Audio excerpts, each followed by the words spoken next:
खुलुमबाय बे बड'लेण्ड इंखं टेलिभिजन दिनै 2025 रबिबार खालि सानसेनि बरादखौ नोंथांमोननि खाथियाव लाबोदों आं सदानन्द दैमारिया।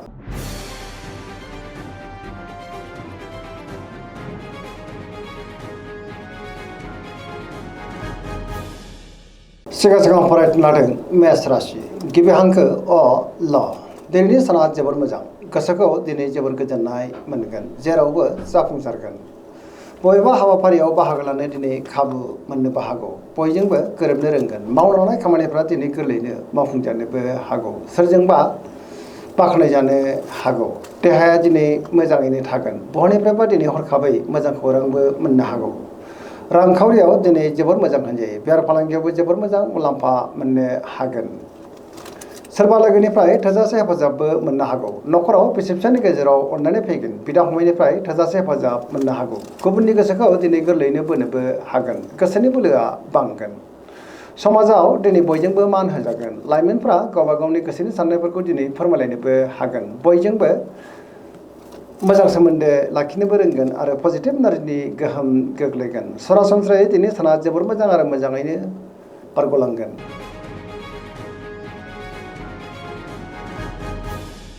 वृष राशि गिबि हांखो इ अ ब दिनैनि साना मोजां आरो गाज्रिनि गेजेरजोंनो बाबेनलांनो हागौ गोसोआव गोनो गोथो साननायबो फैनो हागौ गावनि गोसोनि साननायफोरखौ दिनै गुबुननो फोरमायनो गोब्राब जागोन माबा नङासो जेंनाजों दिनै मोगा मोगि जानांनोबो हागौ सिगांनि बबेबा जेंनाया गोसोखौ दिनै उसुखुथु खालामनोबो हागौ गोसोनि बोलोआ लोरबां जागोन समाजाव मानहानि जानांनोबो हागौ रांखावरियाव मोजां होनजायो बेफार फालांगियाव जोबोर मोजां मुलाम्फा मोननोबो हागोन अब्लाबो नाथाय खरसायाबो बांनो हागौ नखराव दिनै बिदा फंबायनि गेजेराव एना एनिबो फैनो हागौ गोसोनि साननायफ्रा गोरोबलाया जानोबो हागौ देहाया दिनै मोजाङैनो थागोन अब्लाबो नाथाय जानाय लोंनायाव सांग्रां जानांगोन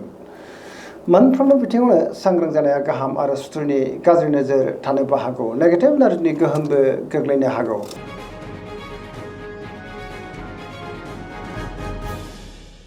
मिथुन राशि गिबि हांखो क स दिनैनि साना जोबोर मोजां पजिटिभ एनार्जिनि गोहोम गोग्लैगोन मोनफ्रोमबो बिथिङावनो जाफुंसारगोन गियाननि आंखाल जानाय नङा सोरबा लोगोजों दिनै बाख्नायजानोबो हागौ बहाबा हान्थिब्ला दिनै जोबोर मोजां आरो मोजाङैनो हान्थिनोबो हागोन गोसोनि साननायफोरा दिनै मोगथाङाव जाफुंनोबो हागौ देहाया दिनै मोजाङैनो थागोन रांखावरियाव मोजां आयाबो बांनो हागौ बेफार फालांगियाव दिनै जोबोर मोजां मुलाम्फा मोननोबो हागोन नखराव बिसि फिसायनि गेजेराव अनलायनाय फैगोन समाजाव मान मोननो हागोन गोसोनि बोलोआ बांगोन मावनो लानाय खामानिखौ दिनै थि समावनो आरो गोरलैयैनो मावफुंनो हानानै गोसोआव गोजोननाय फैगोन सोरबा लोगोनिफ्राय दिनै थोजासे हेफाजाबबो मोननो हागौ गुबुनजों मोजां सोमोन्दो लाखिनोबो रोंगोन बहाबा हान्थिब्ला दिनै जोबोर मोजां आरो मोजाङैनो हान्थिनोबो हागोन लाइमोनफोरनि गोसोआ दिनै जोबोर खुसि जागोन आरो गावबा गावनि गोसोनि साननायफोरखौ दिनै फोरमायलायनोबो हागोन फरायसाफ्रा दिनै फरायनायाव गोसो दुंखांगोन आरो मोजां फिथाइ मोननोबो हागोन।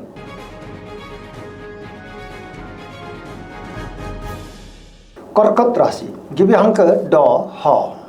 दिनैनि साना मोजां आरो गाज्रिनि गेजेरजोंनो बाबेनलांनो हागौ गोसोआव गोनो गोथो साननायबो फैनो हागौ सोरबा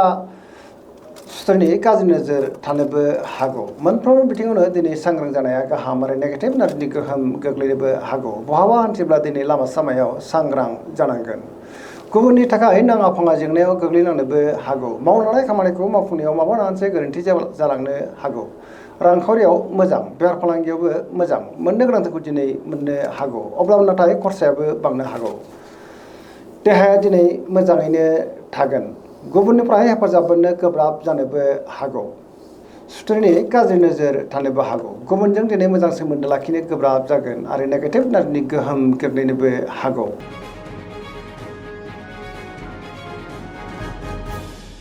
सिंह राशि गिबि हांखो म ट दिनैनि साना जोबोर मोजां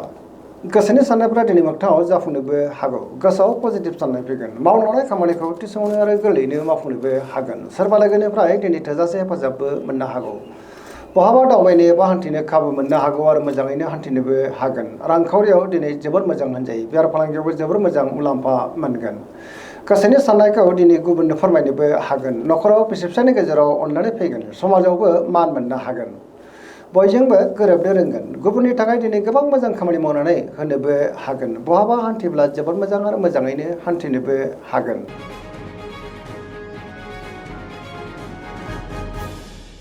कन्या राशि गिबि हांखो ब ट दिनैनि साना जोबोर मोजां बहाबा हान्थिनो एबा दावबायनो खाबु मोननो हागौ आरो मोजाङैनो हान्थिनोबो हागोन पजिटिभ एनार्जिनि गोहोम गोग्लैगोन गोसोआव दिनै गोथों आरो गोग्गो साननाय फैगोन गियाननि आंखाल जानाय नङा गावनि गोसोनि साननायफोरखौ दिनै लाइमोनफ्रा फोरमायलायनोबो हागोन बेफार फालांगियाव दिनै जोबोर मोजां मुलाम्फा मोननो हागोन आरो रांखावरियाव जोबोर मोजां मोननो गोनांखौ दिनै मोननोबो हागौ गोबां मोजां खाबुबो दिनै मोननो हागौ सोरजोंबा बाख्नायजानानै गोसोआ दिनै जोबोर खुसि जागोन आरो पजिटिभ एनार्जिनि गोहोम गोग्लैगोन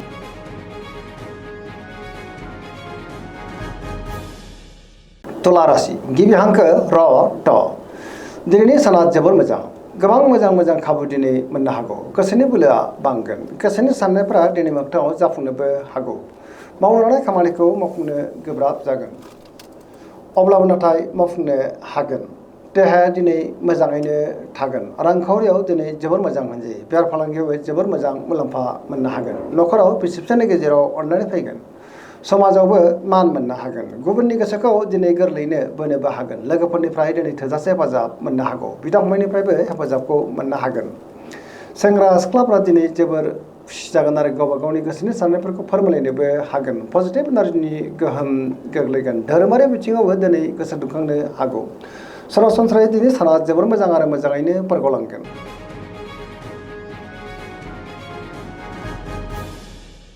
वृश्चिक राशि गिबि हांखो न स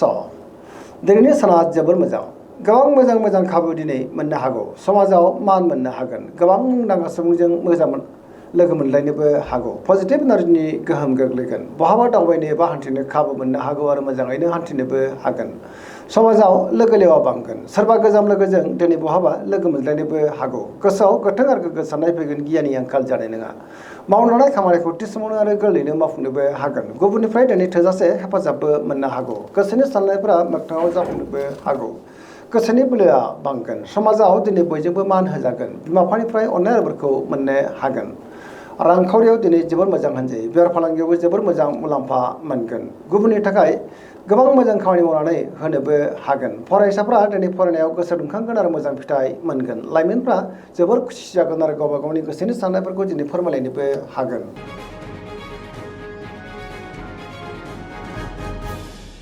धनु राशि गिबि हांखो ध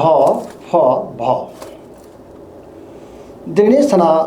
जोबोर मोजां गोसोखौ दिनै जोबोर गोजोननाय मोनगोन सोरजोंबा बाख्नायजानोबो हागौ लाइमोनफोरनि गोसोआ दिनै जोबोर खुसि जागोन आरो गावबा गावनि गोसोनि साननायफोरखौ फोरमायलायनोबो हागोन समाजाव मान मोननो हागोन रांखावरियाव मोजां होनजायो बेफार फालांगियावबो दिनै जोबोर मोजां मुलाम्फा मोननो हागोन गोबां रोखोमनि जेंनाखौ दिनै गोरलैयैनो सुस्रांनो हागोन सिगांनि बबेबा आद्रा खामानियाबो दिनै मावफुंजानो हागौ देहाया दिनै मोजाङैनो थागोन न'खराव बिदा फंबायनिफ्राय हेफाजाबखौ मोननो हागोन बिसि फिसायनि गेजेराव अनलायनाया बांनो हागौ बहानिफ्रायबा दिनै हरखाबै मोजां खौरांबो फैनो हागौ लाइमोनफोरनि गोसोआ जोबोर खुसि जागोन आरो गावबा गावनि गोसोनि साननायफोरखौ फोरमायलायनोबो हागोन फरायसाफ्रा दिनै फरायनायाव गोसो दुंखांगोन आरो मोजां फिथाइ मोननोबो हागोन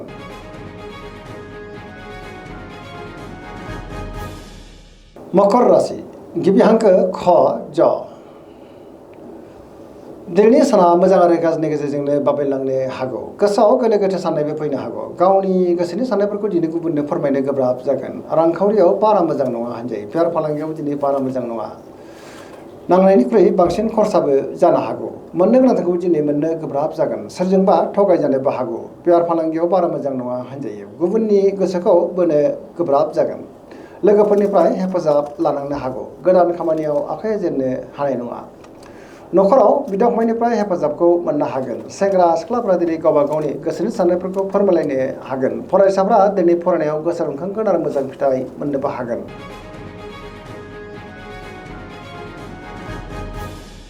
कुम्भ राशि गिबि हांखो ग स दिनैनि साना मोजां आरो गाज्रिनि गेजेरजोंनो बाबेनलांनो हागौ गोसोआव गोनो गोथो साननायबो फैनो हागौ गावनि गोसोनि साननायफोरखौ दिनै गुबुननो फोरमायनो गोब्राब जागोन माबा नङा मोनसे जेंनाजों मोगा मोगि जानांनोबो हागौ सुथुरनि गाज्रि नोजोर थानोबो हागौ बहाबा हान्थिब्ला दिनै लामा सामायाव सांग्रां जानांगोन देहाया दिनै मोजाङैनो थागोन अब्लाबो नाथाय जानाय लोंनायाव सांग्रां जानांगोन न'खराव बिसि फिसायनि गेजेराव एना एनिबो फैनो हागौ बिमा बिफानिफ्राय अननाय आबोरखौ नाथाय मोननो हागोन फरायसाफ्रा दिनै फरायनायाव गोसो दुंखांगोन अब्लाबो नाथाय नेगेटिभ एनार्जिनि गोहोमबो गोग्लैनो हागौ मोनफ्रोमबो बिथिङावनो दिनै सांग्रां जानाया गाहाम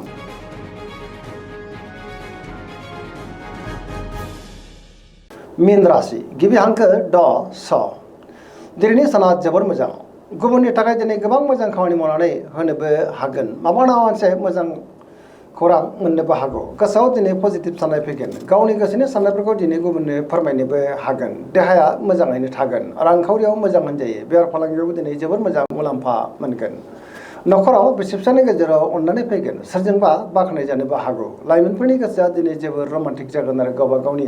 गोसोनि साननायफोरखौ दिनै फोरमायलायनोबो हागोन फरायसाफोरा दिनै फरायनायाव गोसो दुंखांगोन आरो मोजां फिथाइ मोननोबो हागोन दिनैनि राशि फरायनाया एसेनोसै जोबनायाव बेखौनो खावलायो जाहाथे नोंथांमोना सानफ्रोमबो जोंनि बे बड'लेण्ड इंखं टेलिभिजनखौ नायबाय थायो आरो साबस्क्राइब खालामो लोगोसे लाइक खालामो आरो शेयार खालामो एसेनोसै गोजोन्थों।